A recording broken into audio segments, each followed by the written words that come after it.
दोस्तों, हमारे साइंसदान हर साल कोई न कोई नई थ्योरी निकाल देते हैं। उन अनकाउंटेबल थ्योरीज में से कुछ तो बहुत ही पॉजिटिव होती हैं, जो हमें जिंदगी और यूनिवर्स को देखने का एक नया नजरिया देती हैं। लेकिन इन थ्योरीज में से कुछ बहुत ही खतरनाक भी होती हैं।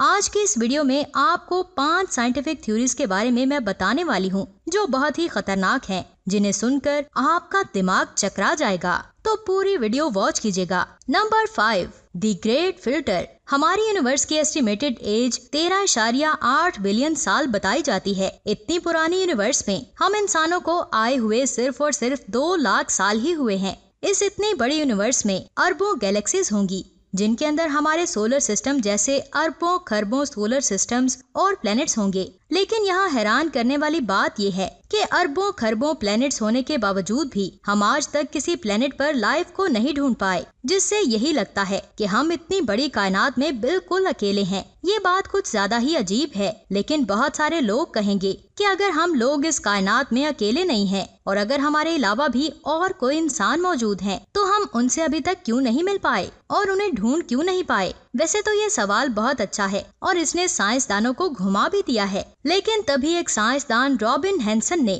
दुनिया के सामने दी ग्रेट फिल्टर थ्योरी रखी। इसके मुताबिक हम लोग अभी तक किसी भी हायर सिविलाइजेशन या फिर एलियन लाइफ से इसलिए नहीं राब्ता कर पाए क्योंकि इस कायनात को बने हुए 13 अरब साल हो चुके हैं और हमारी दुनिया को बने हुए सिर्फ और सिर्फ 4 अरब साल। यानी हमारी जमीन की एज कायनात की एज के सामने बहुत थोड़ी और हमसे पहले किसी प्लेनेट पर कोई सिविलाइजेशन पैदा हुई हो जो हमसे इस वक्त बहुत ज्यादा एडवांस हो चुकी हो, जिसके सिग्नल्स को कैप्चर करने के लिए हमारे पास कोई टेक्नोलॉजी ही ना हो। और ये भी हो सकता है कि हम इस कायनात की सबसे ज्यादा एडवांस सिविलाइजेशन है और हमारे सिग्नल्स को कैप्चर करने के लिए किसी सिविलाइजेशन के पास कोई टेक्नोलॉजी ही ना हो। हम तभी किसी एलियन को ढूंढ पाएंगे जब हमारी टेक्नोलॉजी उनकी टेक्नोलॉजी के बराबर हो, जिसे हम और वो एलियंस हमारे सिग्नल्स को कैप्चर कर सके। जरा सोचें कि हमने 2 लाख सालों में इतनी तरक्की की है, तो बिलियन ईयर्स में दूसरी सिविलाइजेशन कितनी तरक्की कर सकती है। उनके लिए यूनिवर्स महज एक खेल ही है। नंबर 4,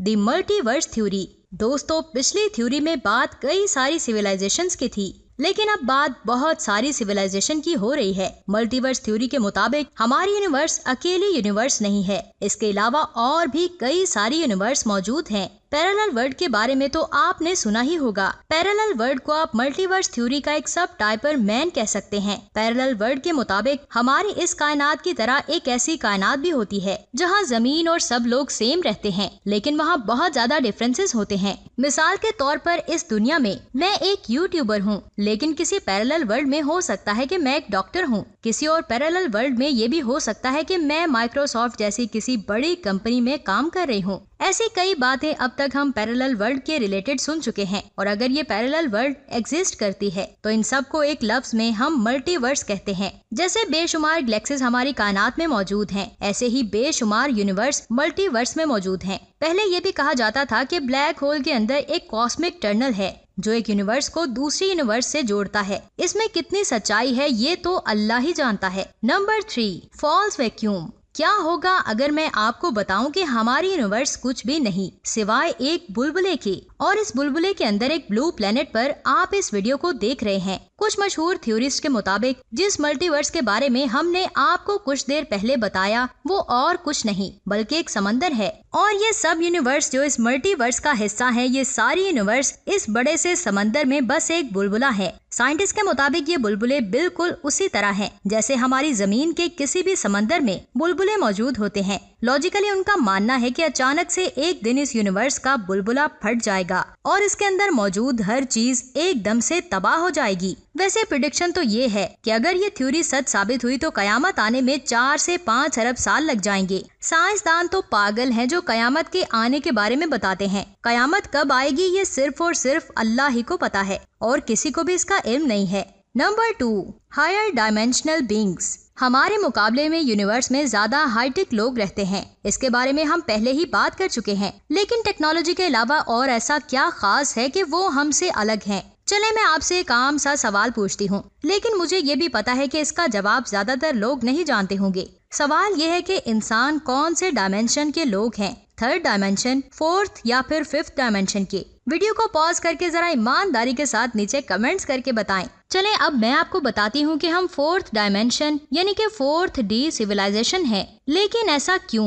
पहले इंसानों को लगता था कि दुनिया की 3 डायमेंशंस हैं, यानी कि हाइट, विड्थ और डेप्थ, और साइंटिस्ट को लगता था कि हम लोग 3D सिविलाइजेशन में हैं। लेकिन तभी एक मशहूर साइंटिस्ट एल्बर्ट आइंस्टाइन ने अपनी स्टडी से रिवील किया कि टाइम चौथा डायमेंशन है। हमारी जिंदगी के साथ वक्त भी आगे बढ़ता जा रहा है। इन शॉर्ट ये प्रूफ हो चुका है कि हम लोग 4D बीइंग्स हैं। लेकिन क्या हमें 5th डायमेंशन से डरना चाहिए? वैसे आप सबने इंटरस्टेलर मूवी तो देखी होगी। इस मूवी में सबसे फैसिनेटिंग सीन वो होता है जब कॉपर ब्लैक होल में एंटर होने के बाद एक टेसरिक इफेक्ट को यूज करता है और टाइम में पीछे जाकर अपनी बेटी को इशारे देता है। इस मूवी में क्लियरली उस टेसरिक को 5D स्पीशीज ने बनाया था ताकि जमीन पर ह्यूमन लाइफ सिक्योर रहे। इस मूवी के बाद साइंटिस्ट से सवाल शुरू हो गए कि क्या सच में 5D सिविलाइजेशन ऐसा कुछ कर सकती है, जिस पर साइंटिस्ट का कहना था कि जी हाँ। लेकिन यहाँ मैं आपको बता दूं, ऐसा सिर्फ साइंसदान ही कहते हैं, बिना इस पर कोई यकीन नहीं। अगर 5वीं डायमेंशन मौजूद हुई तो उसे भी सिर्फ और सिर्फ अल्लाह ने ही बनाया है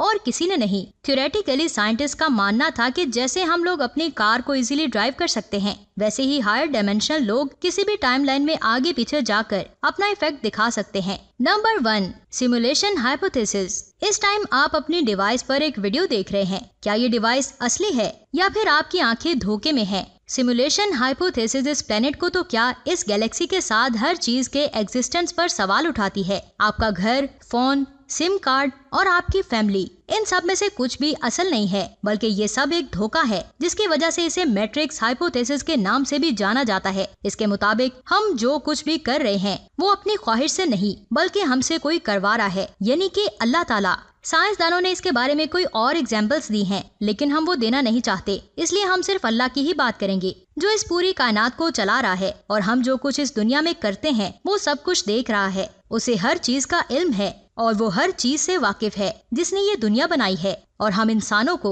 इसमें कुछ अरसे के लिए पैदा किया और कुछ अरसे के बाद ये इंसान खत्म हो जाते हैं और अपनी असल दुनिया में चले जाते हैं। यानी ये दुनिया असल नहीं है, ये सिर्फ आजमाइश की एक जगह है। जो कुछ हम यहाँ पर करते हैं वो सब कुछ अल्लाह देख रहा है और इस थ्योरी का मतलब भी कुछ ऐसा ही है। आपको क्या लगता है? नीचे कमेंट्स करके जरूर बताएं और ऐसी अमेजिंग वीडियोस को देखने के लिए हमारे YouTube चैनल को सब्सक्राइब कर दें। अगर वीडियो अच्छी लगी तो इसे लाइक करें, अगर अच्छी नहीं लगी तो नीचे कमेंट्स करके बताएं। नेक्स्ट कौन सी वीडियोस देखना चाहते हैं ये भी नीचे कमेंट्स करके जरूर बताएं और ऐसी अमेजिंग वीडियोस को देखने के लिए हमारे चैनल को सब्सक्राइब करें, लाइक और शेयर करें। अपना बहुत सारा ख्याल रखें।